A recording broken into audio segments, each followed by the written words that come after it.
Welcome once again to Living in the 21st Century. Joining me today is Vasil Shevchenko from Ukraine. He's the former transportation minister. Vasil, is always a pleasure to have you on. How is it going today? Thank you. Thank you for having me, my friend. Thank you. Absolutely. Well, it seems to be a lot of bombardment going on now in Ukraine. Apparently, Putin had intense his bombardment now on Odessa and so forth. It seems like it's no holding it. Now, recently I've heard the president say that he gave Putin 50 days, I think it was, speaking subject to correction on that he will have to either come to some common understanding and ceasefire or stop the war, or he will proceed to sell Ukraine the military equipment that they will need to continually fight in this war.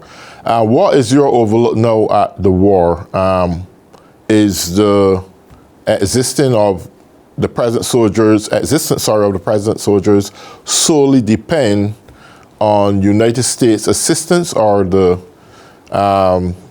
European allies are holding their own?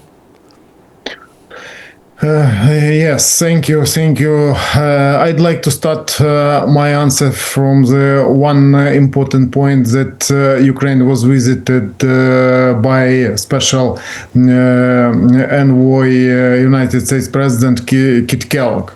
And during this day, the capital of Ukraine wasn't under heavy bombardment. And after he left Ukraine, Russians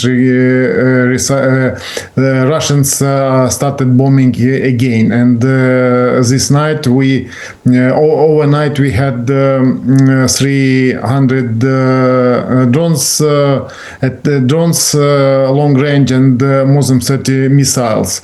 And it confirms that he, first of all, respects United States and United States influence in the world. And then we can see that he is afraid to have good relations again between United States and Ukraine. And they have understood that their so-called negotiations, they wanted to demonstrate without any results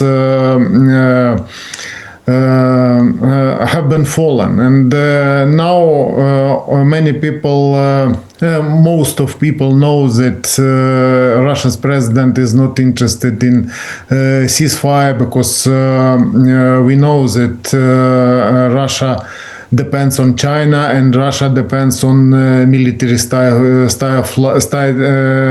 of life. I think that they cannot stop if they don't have any extra limits to stop them. First of all, we have noticed that Russia's president don't care for serious casualties his army has received in Ukraine. More than 1 million soldiers were heavily wounded or killed at the battlefield, and they have lost thousand tanks, arm carriers. You know that they have lost many fighter jets and helicopters, and all these casualties have happened thanks to our partners and thanks to Ukraine forces which were attacking or deterring Russia troops. And I'd say that we depends. Ukraine's army and Ukraine society depends on Western support. And nearest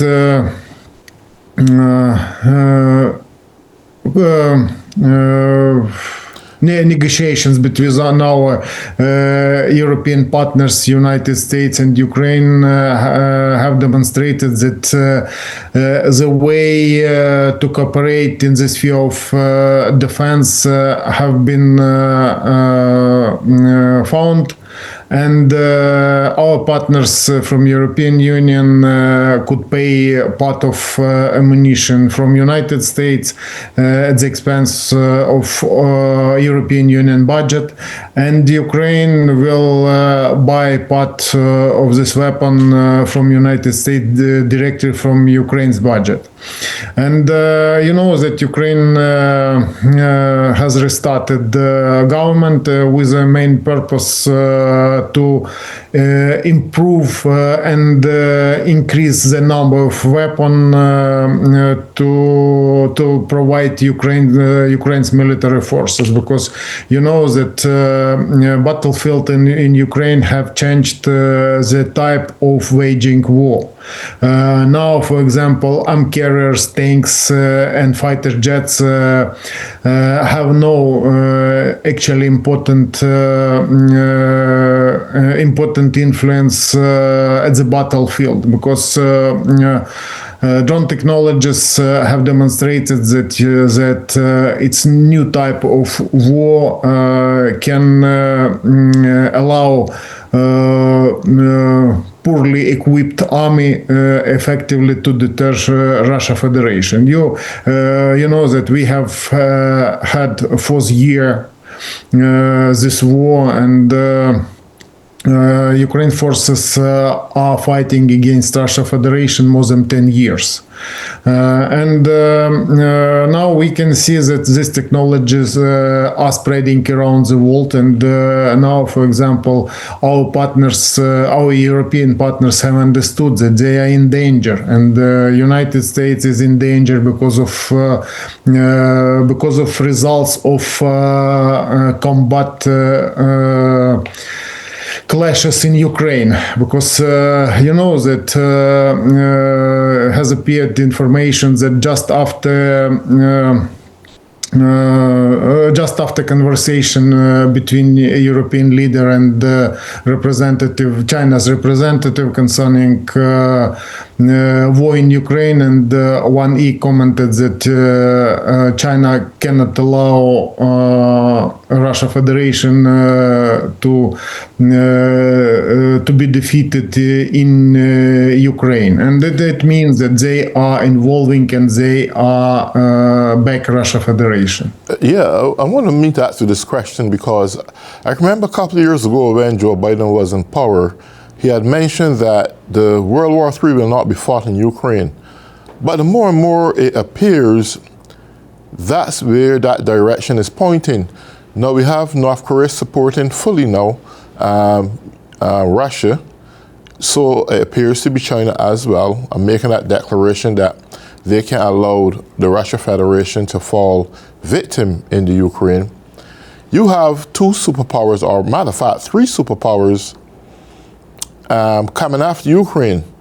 The European allies at some point, believe it or not, may have to very well get physically active in this war for their own protection as well as the protection as Ukraine. When this happens, it's going to be full out scale war, and that would be definitely World War III. If Putin has no intentions to hold up, and maybe over the 50 days that President Trump said that he would give to Putin to make a decision, then the support for Ukraine selling United States advanced artillery to the Ukraine is going to be there. The European support is there. I mean, the only thing that lacking from World War III is that you don't have the physical interaction with other forces from allied nations being involved. But the reality, it would be the beginning and the initiation of World War III. In your mind, how do you see the outcome of this war as it proceeds down through this year and probably into next year? What's your opinion? First of all, from the point of view from Ukraine, I'd said that we are interested in any type of support, including manpower from European partners and other people and other countries who's ready to fight at the battlefield. But mostly European countries representatives are not ready to make unpopular decision concerning sending soldiers to Ukraine to die. Because you know that European Union is formed from 27 democratic countries, and every country has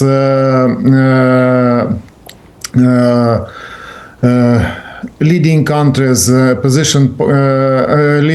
leading political party and position party, and there are many parties which are supported by Russia Federation, and Russia Federation can interfere in decisions which are being made in every European Union countries and European Union in common. And I'd say that they are promoting ideas that Ukraine, the war in Ukraine, it is not European Union war, but they are not interested in knowing current events because they are interested in focusing domestic problems. As usual, before the war, the same situation we could see before First World War and Second World War, when country leaders were interested in resolving domestic interior problems. But now many countries from Eastern Europe, mostly Baltic countries, Poland and Germany, which has border with Russia Federation, have understood it. And for example, you can see that Germany decided to change their opinion. Germany was main friendly country for Russia Federation before the war. And previous those time chancellor was promoting idea concerning cooperation with Russia Federation in different sphere, and as a result they help Russia to rearm and to rebuild their military facilities and started producing rearming their army, and this army is coming to Europe. Now this army is being determined by Ukrainian forces, and Ukrainian's army is strongest army in the Europe, because we have many drafted soldiers. Our soldiers are being drilled, and we have created new type of waging war. For example, war by drones has demonstrated that we can fight without Western support. And you remember when we have delay with supplying weapon from United States, then we could see European countries willing to support Ukrainian humanitarian sphere. But first of all, Ukraine needs the weapon. And if we are supported by manpower, it's a good idea, because you know and you confirm that against Ukraine are fighting the line of autocratic countries, which has no limits for manpower. They don't care for human lives. Yeah, well, one of the things I was thinking about, and I want to think about this prudently, because you have the European nations looking at more from a domestic standpoint, when the whole entire European nation region is potentially at risk with Russia coming after them in the future. So I think that it should be vitally important that they critically examine the air defense system and the manual infrastructure on land. That's what's going to put Ukraine in a strategic point to continue to be on the offensive. I know at one point they were more on the defensive side. I don't know if they are still on that or if they move on to an offensive side, which we had indicated months ago that they had penetrated into the Russia territories. The survival, I mean, I'm saying it from not a professional standpoint because I don't have any military training, but I'm saying it from the standpoint that what makes sense then is that if they don't want to give military personnel or men to go in there and fight, well, then in that region, can they supply or launch air defense from their system, from their nations into Russia, or are they scared of Putin because he have just mentioned that if anyone get involved in the Ukraine's war, it's going to be problematic? Now, the reality is that he's not that strong. He's dependent on other countries now to help fight and facilitate his war. Therefore, he's weak. I think this is a moment where other nations should see this and capitalize on it. And I don't know the diplomacy of the European nation, so I still speaking from a layman term and not 100% knowledgeable, but what's your opinion on that? I'd say that our European partners are under serious pressure, Russia's propaganda. You know that the European Union is following human rights standards and media rights for independence, and Russia consumes it and provided a lot of lie, not only to European Union but around the world. And as a result, we cannot say that that Europeans understand actual events at the battlefield. For example, when I'm listening BBC, I for example, could hear very often that they are naming this war, the conflict in Ukraine, conflict in which are fighting armies for more than 500,000, and the number of victims is huge. And at the same time, they are trying to avoid to name it war, because after this naming, they have to make serious decision to defend own nations. And better to discuss it more simply without stressing this moment. And very often I could hear that Russia's so-called experts. Russia has no experts. It's people who are authorized to promote their part of propaganda. And because of it, listening any Russians in international media, it's listening Russia's propaganda, because without Russia's secret service permission, nobody can comment any situation, only according to the propaganda standards.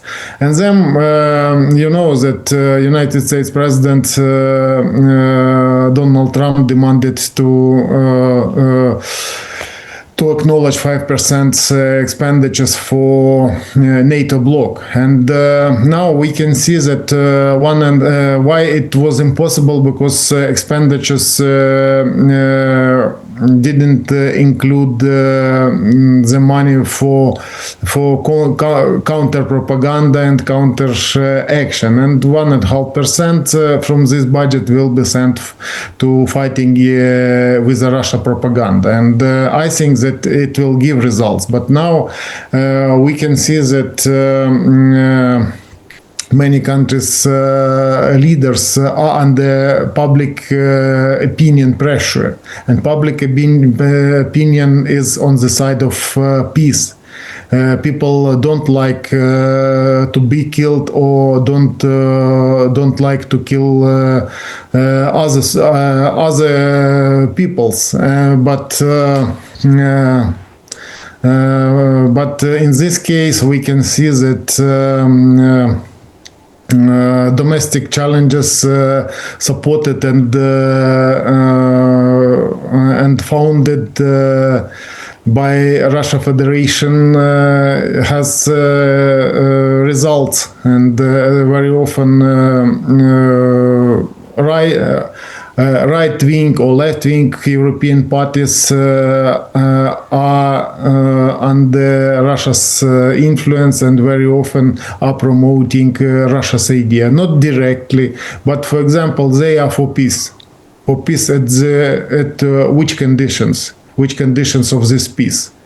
Surrendering Ukraine, it's peace. We cannot surrender because Ukraine will die and people will die. You can see that the occupied by Russian territory, its territory under its gray zone. There are no any law, no Ukrainian law, and there doesn't exist Russia's law. There people lives under huge pressure, and people has no rights.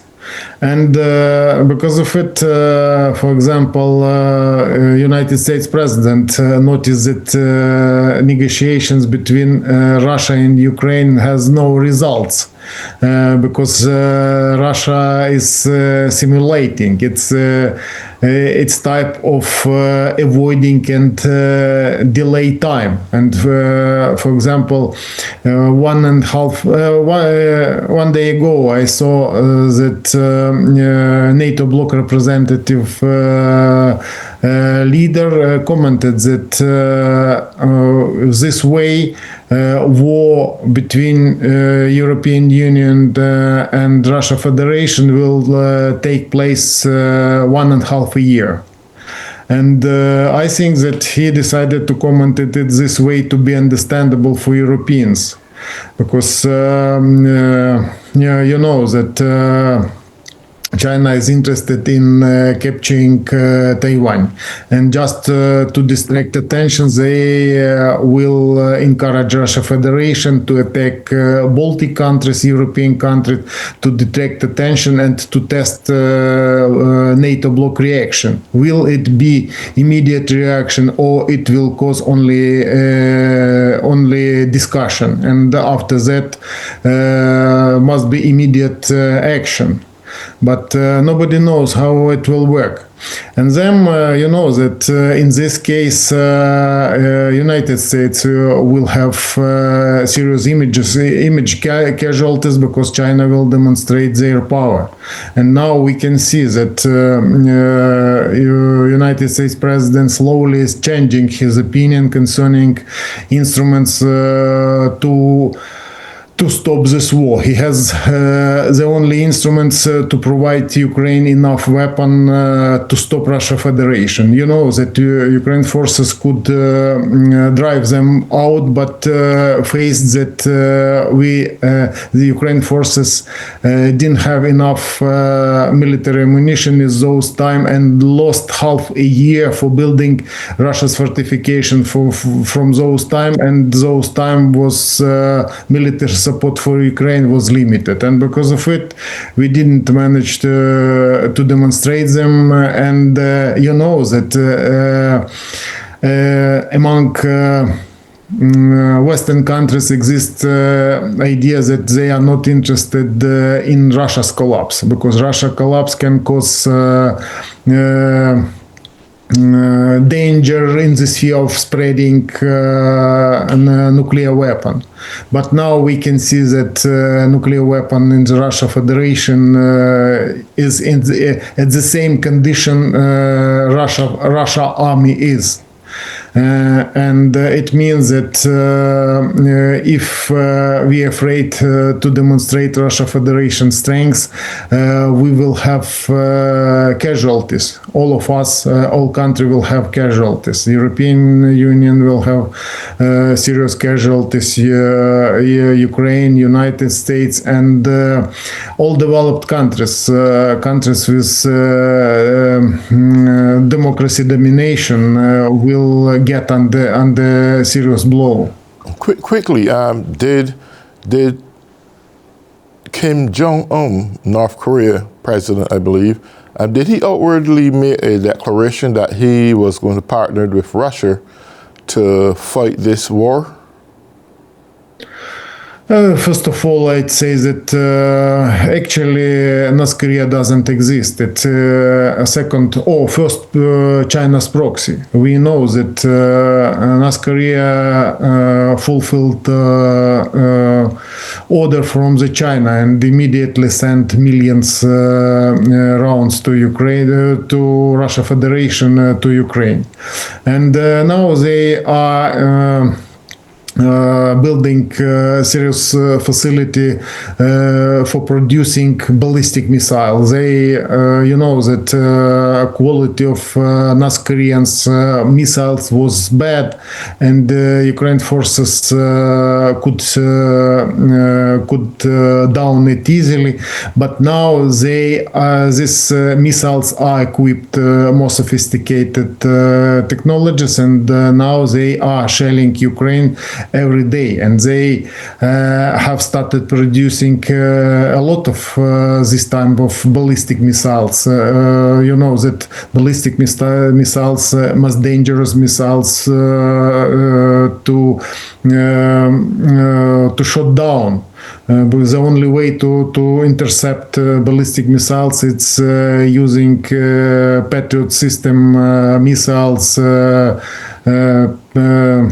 PAC-3 number, and because of it, I don't think that this idea will be good if all countries will allow them to continue developing, because we will have to spend huge money, or will pay more than them now. We can stop them in Ukraine.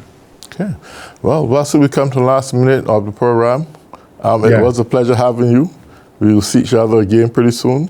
And for all those who have been tuning in and living in the 21st century, have a great day.